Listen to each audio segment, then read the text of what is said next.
Hi friends, welcome back to NCERT in Telugu. So ప్రీవియస్గా మనము headquarters of international organisation చూసాము. అండ్ దీంట్లో మనము G7 కంట్రీస్ ఏంటి, G20 కంట్రీస్ ఏంటి, ఏషియన్ కంట్రీస్ ఏంటి, సార్క్ కంట్రీస్ ఏంటి అండ్ ఒపెక్ ఇవన్నీ ఎందుకు డిస్కస్ చేస్తున్నామంటే ఎగ్జామ్లో ఏమని అడుగుతారంటే is India a part of G7 country కానీ లేకపోతే is India part of OPEC ఇలా అడుగుతూ ఉంటారు. సో లేదా కొన్ని ఒక 4 ఆప్షన్స్ ఇచ్చేసి మనకి which of the following is a part of OPEC కానీ which of the following is part of G7 ఇలా అడుగుతూ ఉంటారనమాట. లేదా మ్యాచింగ్ కూడా అడగచ్చు. సో దీని నుంచి కూడా మనము మార్క్స్ కోల్పోకుండా ఉండాలంటే ఈ వీడియో మీరు ఎండ్ వరకు చూడండి. సో ఫస్ట్ మనము G6 గురించి నేర్చుకుందాం. G6 అంటే ఏంటంటే ఒక గ్రూప్ ఆఫ్ 6 కంట్రీస్ ఫామ్ అవ్వడం జరిగింది.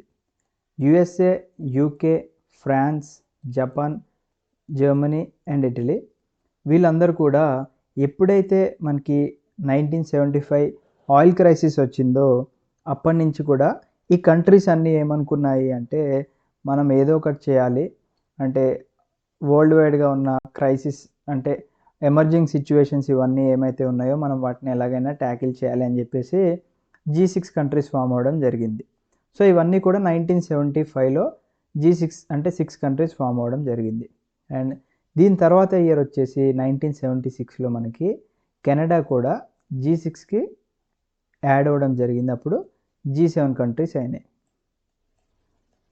తర్వాత ఏమైంది, 1997లో రష్యా కూడా ఈ G7లో ఒక పార్ట్లా మారింది. సో ఇప్పుడు G7 కాస్త G8 అయింది. తర్వాత 2014 వరకు కూడా ఇది పార్ట్ ఆఫ్ G7.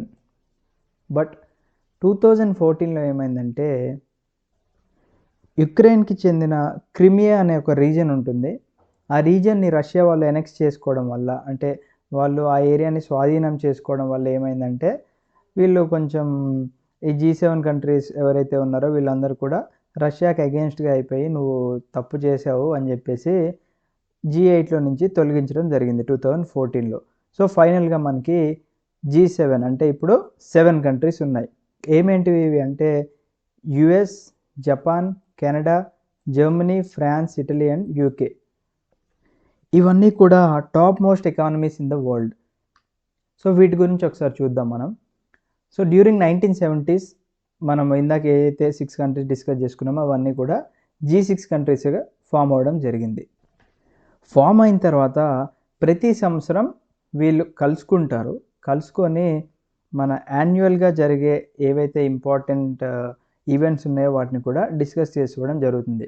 సో ఎగ్జామ్లో ఇంకొక ఇంపార్టెంట్ పాయింట్ ఏంటంటే ఇక్కడ G7 కంట్రీస్ యొక్క మీటింగ్ ఎక్కడ జరుగుతుంది అంటే ఏ కంట్రీలో జరిగింది, లేదా G20 మీటింగ్ కానీ సార్క్ మీటింగ్ కానీ ఇవన్నీ ఏ కంట్రీ హోస్ట్ చేస్తుంది అని చెప్పేసి కూడా అడుగుతూ ఉంటారు ఎగ్జామ్లో. సో ఇది కూడా ఖచ్చితంగా గుర్తుపెట్టుకోవాలి మనం. సో ఇదంతా ఆల్రెడీ మనం డిస్కస్ చేసుకున్న మ్యాటరే. అండ్ మెయిన్గా గ్లోబల్ ఇష్యూస్ ఏవైతే ఉన్నాయో వాటిని డిస్కస్ చేస్తూ ఉంటారు G7. ఆ గ్లోబల్ ఇష్యూస్ ఏంటి అంటే ఫినాన్షియల్ క్రైసిస్ కానీ, టెర్రరిజం కానీ, arms control, drug trafficking etcetera ఏవైతే మనకి ఇంపార్టెంట్ అనుకున్నాయో వాటిని డిస్కస్ చేసుకుంటూ ఉంటారు. అండ్ ఈ G7కి వచ్చేసి మనకి ఎక్కడ ఒక ఫిక్స్డ్ హెడ్ క్వార్టర్స్ అనేది ఏది లేదనమాట. మనము ప్రీవియస్ హెడ్ క్వార్టర్స్ వీడియో చూసాం కదా, దాంట్లో కూడా అందుకే G7 గురించి మనం ఎక్కడ డిస్కస్ చేసుకోలేదు. అండ్ వీళ్ళు వచ్చేసి యాన్యువల్గా మీట్ అవుతూ ఉంటారు. అండ్ ప్రతి ఒక్క కంట్రీకి ఒక్కొక్కసారి ప్రెసిడెంట్ కింద యాక్ట్ చేస్తూ ఉంటాడు అనమాట. G7 కంట్రీస్కి ఈచ్ ఇయర్ రొటేట్ అవుతూ ఉంటుంది. మనకి ఆర్డర్ చూసాం కదా, ఇప్పుడు France, US, UK, Germany, Japan, Italy and Canada. So ఈ ఇయర్ ఫ్రాన్స్ హోస్ట్ చేసింది అనుకోండి, నెక్స్ట్ ఇయర్ USA, దాని తర్వాత UK, తర్వాత జర్మనీ, అట్లా రొటేట్ అవుతూ ఉంటుంది. రొటేట్ అయినప్పుడల్లా దానికి ప్రెసిడెంట్ కూడా ఒక్కొక్కరు మారుతూ ఉంటారనమాట. ఓకే, సో ఒక క్లారిటీ వచ్చింది అనుకుంటున్నా. నెక్స్ట్ వచ్చేసి G20 కంట్రీస్. G20 అంటే గ్రూప్ ఆఫ్ 20 కంట్రీస్. సో ఇక్కడ మనకు కనిపించే లిస్ట్ మొత్తం G20 కంట్రీస్. సో ఇక్కడ దాకా మనకి G7 కంట్రీస్, దీంతో కలుపుకొని రష్యాని కలుపుకుంటే అది G8 కంట్రీస్ కింద మారుతుంది. అండ్ ఈ G8 కంట్రీస్తో పాటుగా రిమైనింగ్ కంట్రీస్ ఇక్కడ మనకి Argentina, Australia, Brazil, China, European union, India, Indonesia, Mexico, Saudi Arabia, south Africa, south Korea and Turkey. ఇవన్నీ కలిపితే మనకి G20 కంట్రీస్ అయినాయి. సో ఇందాక దాంట్లో ఒక ఇంపార్టెంట్ పాయింట్ నేను చెప్పడం మిస్ అయ్యాను. ఏంటంటే యూరోపియన్ యూనియన్. యూరోపియన్ యూనియన్ మనకి G7లో పార్ట్ కాదు. బట్ ఏంటంటే 1975 నుంచి కూడా మనం చూసుకున్నట్లయితే యూరోపియన్ యూనియన్ అనేది మీటింగ్స్లో అటెండ్ అవుతూ ఉంటుంది. అండ్ యూరోపియన్ యూనియన్కి ఒక కౌన్సిల్ ప్రెసిడెంట్ అని అలాగే కమిషన్ ప్రెసిడెంట్ ఉండడం జరుగుతుంది. సో వీళ్ళు కూడా మీటింగ్ అటెండ్ అవుతూ ఉంటారు. సో ఈ G7 కంట్రీసే కాకోకుండా వీళ్ళు ఎవరైతే పిలుద్దాం అనుకున్నారో, ఫర్ ఎగ్జాంపుల్ ఫ్రెండ్లీ నేషన్స్ ఏవైతే ఉన్నాయో వాళ్ళని కూడా ఇన్వైట్ చేస్తూ ఉంటారు మీటింగ్కి. సో ఇక్కడ మనకి క్యాపిటల్ ఉంది. అర్జెంటీనా యొక్క capital Buenos Aires, Australia Canberra, Brazil Brasilia, Canada Ottawa, China Beijing, France Paris, Germany Berlin, India New Delhi, Indonesia Jakarta and అలాగే Italy Rome, and Japan Tokyo, Mexico City, Russia Moscow, Saudi Arabia Riyadh, and South ఆఫ్రికాకి ఇక్కడ 3 capitals ఉంటాయి. Cape Town, Pretoria and Bloemfontein. And South Korea యొక్క capital వచ్చేసి Seoul, Turkey Ankara, United Kingdom London, USA Washington DC. So ఇక్కడ 1960 వరకు కూడా Brazil యొక్క capital వచ్చేసి రియో డి జెనీరో ఉండేది. బట్ దాని తర్వాత బ్రెజిలియా కింద మారింది. సో ఇవి G20 countries. So G20 countries అంటే మనకి ఇందాక చెప్పుకున్న G7 ఆర్ G8 కంట్రీస్తో పాటుగా రిమైనింగ్ కంట్రీస్. సో ఇది 1999లో ఫామ్ అవ్వడం జరిగింది. అండ్ ఎందుకు అంటే మన ఎకనామిక్ సిచ్యువేషన్స్ ఎలా ఉన్నాయి వరల్డ్ వైడ్ అవన్నీ మనం తెలుసుకోవాలి అని చెప్పేసి కంట్రీస్ అన్నీ యునైట్ అవ్వడం జరిగింది. అండ్ ఈ కంట్రీస్ అన్నీ కలుపుకుంటే around 80% of the world's economy మనకి ఈ కంట్రీస్ నుంచి ఉంది. నెక్స్ట్ వచ్చేసి సార్క్. కొన్ని చిన్న చిన్న ఎగ్జామ్స్లో సార్క్ యొక్క ఫుల్ ఫామ్ కూడా అడుగుతూ ఉంటారు. South Asian association for regional cooperation. So కొంతమంది ఇది కార్పొరేషన్ అని చదువుకుంటూ ఉంటారు. కార్పొరేషన్ కాదు, ఇది కోఆపరేషన్ అన్నమాట. సో సార్క్లో ఏమేమి కంట్రీస్ ఉన్నాయి? సార్క్లో మన భారతదేశానికి చుట్టుపక్కల ఉన్న కంట్రీస్ అన్నీ కూడా మనకి సార్క్ కంట్రీస్. ఏమేంటివి? ఆఫ్ఘనిస్తాన్, దీని యొక్క క్యాపిటల్ కాబుల్, బంగ్లాదేశ్ క్యాపిటల్ వచ్చేసి ఢాకా, భూటాన్ క్యాపిటల్ వచ్చేసి Thimphu, India New Delhi, Maldives Male, Nepal Kathmandu, Pakistan Islamabad, next Sri Lanka Colombo. So Colombo అనేది ప్రీవియస్ క్యాపిటల్, బట్ ఇప్పుడేంటి క్యాపిటల్ ఆఫ్ శ్రీలంక శ్రీ జయవర్ధనపుర కొట్టే, దాన్నే కొట్టే అని కూడా పిలుస్తుంటాము. అది one of the satellite city of Sri Lanka. So ఇక్కడ కనిపిస్తున్నాయి చూసారా మనకి ఫ్లాగ్స్, ఇవన్నీ కూడా మనకి part of SAARC countries. So మనము ప్రీవియస్ స్లైడ్లో ఇక్కడ చూసుకున్నట్లయితే మనకి ఇండియా ఎక్కడెక్కడ ఉంది? ఇండియా G20లో ఉంది అండ్ G7 ఆర్ G8లో లేదు. నెక్స్ట్ వచ్చేసి సార్క్లో ఉంది. ఎందుకంటే సౌత్ ఏషియాలో one of the important country మన ఇండియా కాబట్టి గుర్తుపెట్టుకోవచ్చు ఇక్కడ ఇండియా కూడా ఒక పార్ట్ ఉంటుంది అని చెప్పేసి. సో దీన్ని మ్యాప్లో చూసుకున్నట్లయితే ఇక్కడ మనకి ఇండియా కనిపిస్తుంది.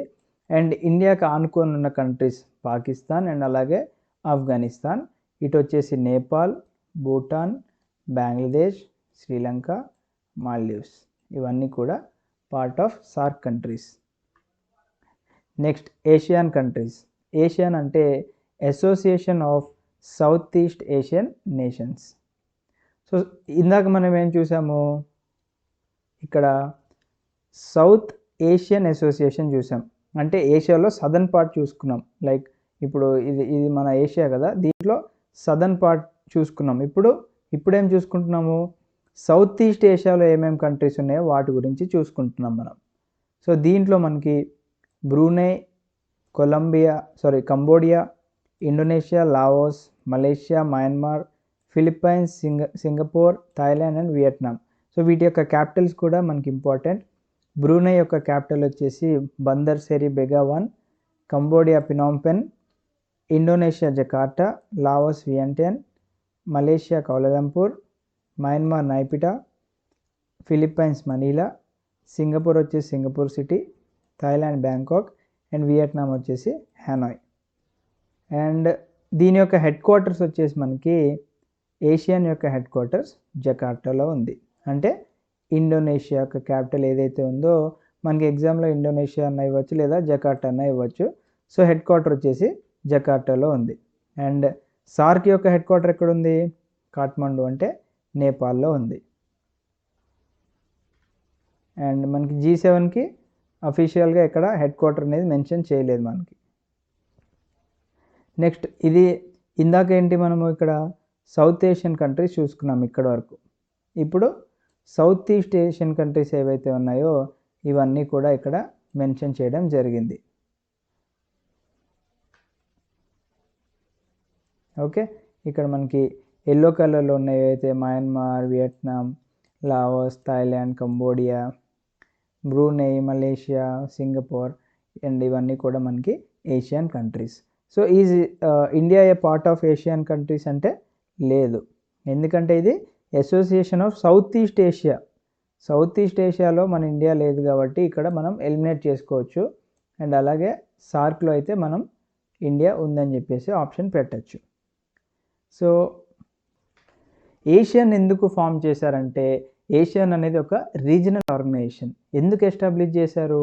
To promote political and social stability among the Asia Pacific post colonial states. So ఏవైతే మనం ఇందాక డిస్కస్ చేసుకున్న దాంట్లో పొలిటికల్ అండ్ సోషల్ స్టెబిలిటీ కోసం, అంటే కంట్రీస్ మధ్యలో టెన్షన్స్ రైజ్ అయినప్పుడు కానీ కూల్ చేయడానికి ఇవన్నీ కూడా వర్క్ చేస్తూ ఉంటాయి.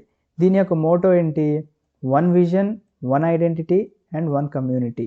అండ్ మనం 8th ఆగస్టున ఏషియన్ డే కింద సెలబ్రేట్ చేసుకుంటూ ఉంటాము.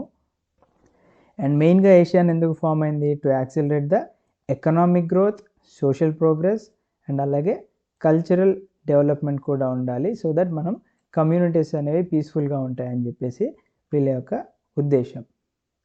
నెక్స్ట్ వచ్చేసి ఓపెక్ కంట్రీస్. ఓపెక్లో ఖచ్చితంగా మన ఇండియా అనేది ఉండదు, ఎందుకంటే మనది ఆయిల్ ఎక్స్పోర్టింగ్ కంట్రీ కాదు. మన దగ్గరే ఆయిల్ లేక మనం చాలా ఇబ్బంది పడుతున్నాము.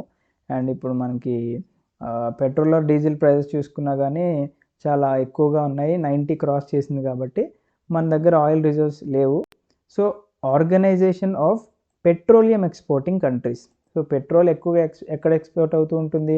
మిడిల్ ఈస్ట్ కంట్రీస్లో ఎక్స్పోర్ట్ అవుతూ ఉంటుంది. అవేంటివి?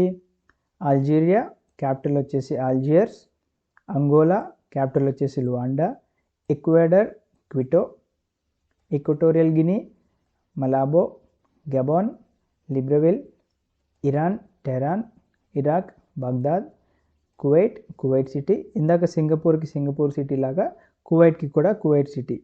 Libya, Tripoli, Nigeria, Abuja, Saudi Arabia, Riyadh, UAE, Abu Dhabi, Venezuela, Caracas. So వీటన్నిటిలో కూడా మనకి క్రూడ్ ఆయిల్ రిజర్వ్స్ ఎన్ని ఉన్నాయంటే మనకి ఇక్కడ బ్యారెల్స్లో ఇవ్వడం జరుగుతుంది ఆయిల్. ఇక్కడ ఫస్ట్ వచ్చేసి 12.2 బ్యారెల్. బట్ ఇక్కడ అన్నిట్లో చూసుకుంటే ఎక్కువ ఎక్కడుంది మనకి? వెనిజువేలా అండ్ అలాగే సౌదీ అరేబియా. ఈ రెండు చూసుకుంటే ఆల్మోస్ట్ మనకి చాలా ఎక్కువగా క్రూడ్ ఆయిల్ అనేది ఎక్స్పోర్ట్ అవుతూ ఉంది.